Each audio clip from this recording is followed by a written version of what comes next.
جو بندہ قرآن کی یہ سورت پڑھتا ہے 70,000 فرشتے اس کی مغفرت کے لیے زمین پر اترتے ہیں۔ یہ سب نبیوں کی لاڈلی سورت ہے، اس سے بندہ گناہ گار نہیں رہتا اور قبر کا عذاب ٹل جاتا ہے۔ فرمان محمد صلی اللہ علیہ وآلہ وسلم حضرت عبداللہ بن بریدہ رضی اللہ عنہ روایت کرتے ہیں کہ نبی کریم صلی اللہ علیہ وآلہ وسلم نے فرمایا، جو شخص یہ سورت پڑھ کر یہ کلمات کہے اس کی دعا ضرور قبول ہوتی ہے، اور جو شخص یہ سورت پڑھے اللہ تعالیٰ اس کے تمام گناہ معاف کر دیتا ہے۔ یہ سب نبیوں کی لاڈلی سورت ہے، اس سے بندہ گناہ گار نہیں رہتا اور قبر کا واجب عذاب بھی ٹل جاتا ہے۔ یہ سورت پڑھنے سے اس کی مغفرت کے 70,000 فرشتے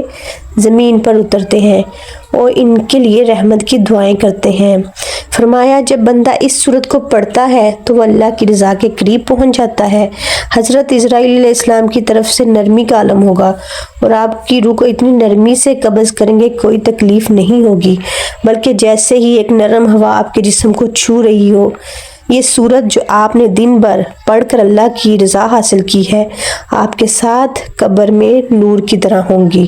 جب آپ قبر میں پہنچیں گے تو یہ نور آپ کے ساتھ رہے گا، قبر جنت کے باغات کی طرح روشن کر دے گا اور قیامت تک آپ کے ساتھ یہ روشنی رہے گی۔ یہ سورت آپ کی آخرت کو بہتر بنانے کا ذریعہ بنے گی، اور جب آپ قیامت کے دن اللہ کی بارگاہ میں پیش ہوں گے تو یہ سورت آپ کے لیے شفاعت کرے گی۔ اللہ تعالیٰ آپ کو جنت میں جنت کی نعمت عطا فرمائے گا۔ محترم ناظرین، ایک مرتبہ امیر المومنین حضرت علی رضی اللہ عنہ مسجد میں تشریف فرما تھے۔ ایک شخص آیا، اس کے چہرے پہ خوف، پریشانی اور بے چینی نمایاں تھی۔ اس نے آتے ہی کہا، امیر المومنین رضی اللہ عنہ، میں نے بہت گناہ کیے ہیں، میرا دل سخت ہو چکا ہے، میری آنکھوں سے آنسو خشک ہو چکے ہیں، مجھے سکون نہیں ملتا، نہ خوشی میں توبہ کرنا چاہتا ہوں مگر دل نہیں مانتا، زبان نہیں روتی اور سجدہ نہیں پاتا۔ امیر المومنین، اللہ میرے جیسے گناہ گار کو کیا معاف فرما دیں گے؟ حضرت علی نے نرمی سے اس کی طرف دیکھا اور فرمایا، اے بندے خدا، تجھے کس نے کہا ہے کہ اللہ تجھ سے ناراض ہے؟ کیا تو نے اس رب کو پہچانا نہیں جو بندے کے سجدے سے پہلے اس کے آنسوؤں کو دیکھتا ہے؟ تو اس کے در کا سوالی ہے، اور وہ رب کبھی اپنے در کے سوالی کو خالی نہیں لوٹاتا۔ پھر حضرت علی رضی اللہ عنہ نے فرمایا، میں تمہیں نبی کریم صلی اللہ علیہ وآلہ وسلم کی ایک بات سناتا ہوں۔ آپ صلی اللہ علیہ وسلم نے فرمایا تھا، جب کوئی بندہ رات کی تاریکی میں لوگوں سے چھپ چھپ کر اللہ کے در پہ آتا ہے اور روتا ہے تو میں فرشتوں سے کہتا ہوں میرے در پہ آتا ہے اور روتا ہے تو میں فرشتوں سے کہتا ہوں گوار ہو، یہ میرا بندہ ہے جس نے مجھ سے حیا کرتے ہوئے تنہائی میں مجھے پکارا ہے، میں نے اس کی فریاد سن لی، میں نے اس کے گناہ معاف کر دیے۔ حضرت علی رضی اللہ عنہ نے فرمایا، تو جس رب نے گناہوں میں ڈوبے شخص کے لیے بھی مغفرت کا وعدہ فرمایا ہے وہ تیرے لیے کیوں نہیں؟ تو پچھتاتا رہے ہے تو خوف زدہ ہے، تو اس کی رحمت کا امیدوار ہے، تو سن تیرے پچھتاوے ہی اللہ کا دروازہ کھٹکھٹا دیا ہے۔ بس اب دیر نہ کر، وضو کر، 2 رکعت ندامت کی نماز پڑھ اور سچے دل سے کہہ دے، یا اللہ میں تیرے سوا کسی کا نہیں، میں نے اپنی جان پر ظلم کیا مگر تو رحیم ہے، میں لوٹ آیا ہوں، مجھے اپنا بنا لے۔ اور سن، اگر تیرے آنسو نہ بھی نکلے تو دل کا ٹوٹنا آنسوؤں سے بھی بڑا سجدہ ہے۔ حضرت علی رضی اللہ عنہ کی یہ بات سن کر وہ شخص پھوٹ پھوٹ کر رونے لگا، سجدے میں گر پڑا اور روتے روتے کہتا رہا، یا اللہ میں گناہ گار ہوں، میں تیرے در نہیں چھوڑوں گا۔ حضرت علی رضی اللہ عنہ نے آسمان کی طرف دیکھا اور فرمایا، اے اللہ، یہ تیرا وہ بندہ ہے جو تیرے فضل کا طالب ہے، تو غفور الرحیم ہے، تو معاف کرنے والا ہے، اس کے آنسوؤں کو قبول فرما۔ محترم ناظرین، حضرت ابو امامہ رضی اللہ عنہ روایت کرتے ہیں کہ نبی کریم صلی اللہ علیہ وآلہ وسلم نے فرمایا، میری امت میں کچھ لوگ ایسے ہوں گے جو قیامت کے دن ان کے گناہ پہاڑوں سے بھی بڑے ہوں گے، زمین کی وسطوں تک پھیلے ہوں گے، آسمان تک بلند ہوں گے، مگر جب وہ اپنے اعمال کے ساتھ اللہ کے حضور کھڑے ہوں گے تو اللہ رب العالمین فرشتوں سے فرمائیں گے، میرے ان بندوں کا حساب نہ لو، ان کے گناہوں پر پردہ ڈال دو، ان کی دائیں بائیں کوئی نہ دیکھے، انہیں میرے قریب لے آؤ، ان کے دلوں میں میرے لیے خاص محبت تھی، یہ گناہ تو کرتے تھے مگر جب کبھی میرا نام سنتے ان کی آنکھیں بھر آتی تھیں، جب کوئی انہیں میرے رسول کا فرمان سناتا تو ان کے دل لرز جاتے، جب رات کی تاریکی میں تنہائی ہوتی تو ان کے دل مجھ سے ہم کلام ہوتے، جب یہ گناہوں کے بعد ٹوٹتے تو میری طرف پلٹتے، تو میں اپنے عرش سے جھک کر سنتا، ان کی آہوں کی آوازیں مجھے محبوب تھیں، ان کی ندامت مجھے پسند تھی، ان کی آنکھوں کے آنسو میرے لیے ان سجدوں سے بھی زیادہ قیمتی تھے، ان کے چہرے مٹی پر ہوتے مگر دل عرش کی جانب بلند ہوتے، فرشتے حیران ہوتے کہ یہ گناہ گار ہو کر بھی مقرب کیوں ہیں۔ اللہ فرماتے ہیں کیونکہ اس نے میری طرف امید کا در کھلا رکھا تھا، کیونکہ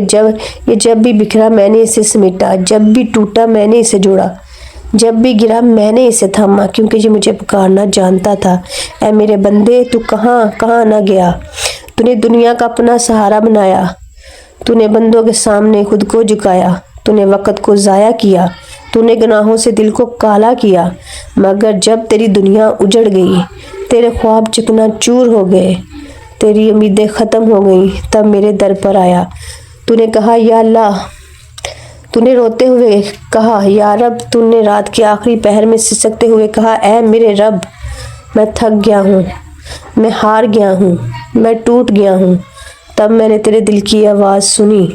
جو زبان پر نہ تھی، میں نے عرش سے فرشتوں کو فرمایا اس بندے کو تنہا مت چھوڑنا،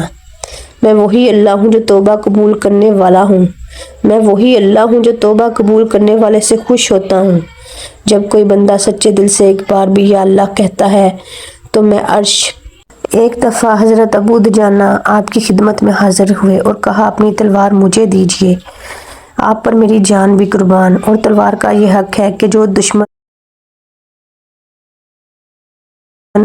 سامنے آئے اسے کاٹ دیا جائے۔ ابو دجانہ رضی اللہ عنہ نے وہ تلوار اٹھائی اور اس پر سرخ پٹی باندھی جو ان کا شعار تھا، وہ میدان میں داخل ہوئے اور دشمنوں کی صفوں کو چیرتے چلے گئے، یہاں تک کہ دشمنوں کی عورتوں تک پہنچ گئے۔ جب انہوں نے دیکھا کہ ایک عورت قریش کی صفوں میں دف بجا رہی ہے اور کافروں کو جوش دلا رہی ہے تو حضرت ابو دجانہ نے ہاتھ روک لیا۔ کسی نے پوچھا آپ نے ایسا کیوں کیا؟ تو فرمایا رسول اکرم صلی اللہ علیہ وآلہ وسلم کی تلوار سے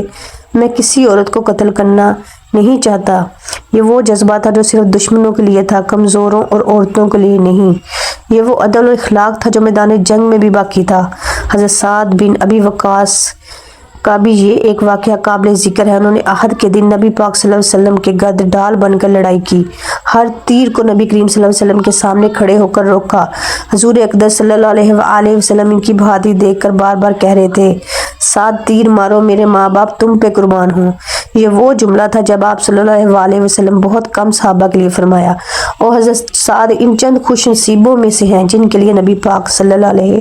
وآلہ وسلم نے والدین کی قربانی کے الفاظ استعمال کیے۔ اسی دن حضرت طلحہ بن عبداللہ رضی اللہ عنہ نے بھی نبی کریم صلی اللہ علیہ وسلم کے سامنے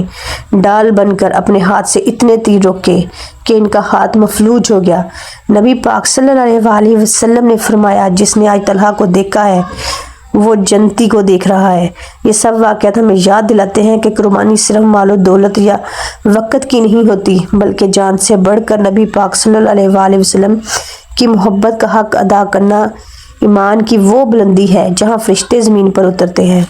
صحابہ کرام رضی اللہ عنہ کی زندگی صرف تاریخ نہیں بلکہ وہ عملی قرآن پاک پر عمل کرنے والے تھے۔ ان کے واقعات آج بھی ہمیں جھنجھوڑتے ہیں اور ہم کیا کر رہے ہیں نبی کے دین کے لیے، ان کے طریقے کے لیے، ان کے مشن کے لیے،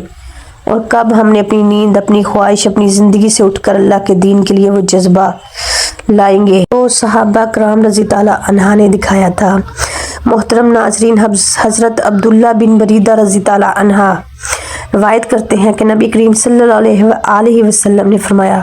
جو شخص یہ سورت پڑھ کر یہ کلمات کہے اس کی دعا ضرور قبول ہوتی ہے، اور جو شخص دن میں 100 مرتبہ یہ کلمات کہہ دے اللہ تعالیٰ اس کے تمام گناہ معاف فرما دیتے ہیں، چاہے وہ سمندر کی جھاگ کے برابر ہی کیوں نہ ہو۔ یہ سورت اور یہ کلمات ایک ساتھ پڑھنے سے اس کی مغفرت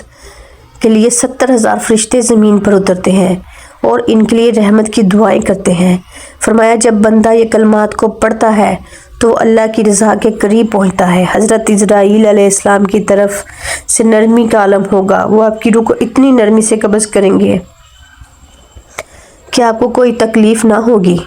بلکہ جیسے ایک نرم ہوا آپ کے جسم کو چھو رہی ہو۔ یہ کلمات جو آپ نے دن بھر پڑھ کر اللہ کی رضا حاصل کی آپ کے ساتھ قبر میں نور کی طرح ہوں گے۔ جب آپ قبر میں پہنچیں گے تو یہ نور آپ کے ساتھ رہے گا، آپ کی قبر کو جنت کے باغات کی طرح روشن کر دے گا اور قیامت تک آپ کے ساتھ یہ روشنی رہے گی۔ یہ کلمات آپ کی آخرت کو بہتر بنانے کا ذریعہ بنیں گے۔ جب آپ قیامت کے دن اللہ کی بارگاہ میں پیش ہوں گے تو یہ کلمات آپ کے لیے شفاعت کریں گے۔ اللہ تعالیٰ آپ کو جنت کی نعمت عطا فرمائے گا۔ وہ بابرکت کلمات یہ ہیں: بسم اللہ الرحمن الرحیم، اللہ لا الہ الا هو الحی القیوم سبحان اللہ و بحمدہ۔ اللہ تعالیٰ ارشاد فرماتا ہے: ابن آدم، جب تو میرے سامنے ہاتھ پھیلاتا ہے تو میں تیری جولی خالی نہیں لوٹاتا، جب تو مجھ سے مانگتا ہے تو میں تیرے مانگنے پر خوش ہو جاتا ہوں، جب تو گناہ کے بوجھ کے ساتھ میرے در پہ آتا ہے تو میں تیری توبہ سے تیرے گناہ ایسے مٹا دیتا ہوں جیسے کبھی تھے ہی نہیں۔ اے میرے بندے، تو دن بھر لوگوں کے در پہ جاتا ہے اور خالی ہاتھ لوٹتا ہے، لیکن جب تو میرے در پہ آتا ہے تجھے اپنی رحمت سے بھر دیتا ہوں، تو رو کر مجھے پکارے تیرے ہر آنسو کو اپنی رحمت کا قطرہ بنا دیتا ہوں۔ اے میرے بندے، جب سب تیرا ساتھ چھوڑ دیں میں پھر بھی تیرے ساتھ ہوتا ہوں۔ جب تو کہتا ہے یا اللہ تو میں کہتا ہوں لبیک۔ اے میرے بندے، جب تو دنیا کی تھکن لے کے میرے سامنے آتا ہے تو میں تیرے دل کو سکون دیتا ہوں، تو ایک قدم میری طرف بڑھاتا ہے میں 10 قدم تیری طرف بڑھاتا ہوں۔ تیرے انتظار میں ہوں کہ کب تو پلٹ کے آئے، کب تو میرا ہو جائے۔ ناظرین، یہ کلمات کی ایک تسبیح کرنے کے بعد آپ یہ سورۃ النصر 7 مرتبہ پڑھنی ہے۔ محترم ناظرین، جو بندہ قرآن کی یہ سورت پڑھتا ہے 70,000 فرشتے اس کی مغفرت کے لیے زمین پر اترتے ہیں۔ لاڈلی سورت ہے، اس سے بندہ گناہ گار نہیں رہتا، قبر کا واجب عذاب ٹل جاتا ہے۔ یا اللہ، ہم تمام مسلمان بہن بھائیوں کو تیرے عاجز بندے ہیں، ہم پہ اپنی رحمت کے سائے عطا فرما، ہماری دعاؤں کو قبول فرما، ان کلمات کے وسیلے گناہوں کی بخشش دے جو تیرے محبوب مصطفیٰ احمد مجتبیٰ صلی اللہ علیہ وآلہ وسلم نے تعلیم فرما۔ ویڈیو اچھی لگی تو لائک کریے گا، شیئر کریے گا۔ تب تک کے لیے اللہ حافظ۔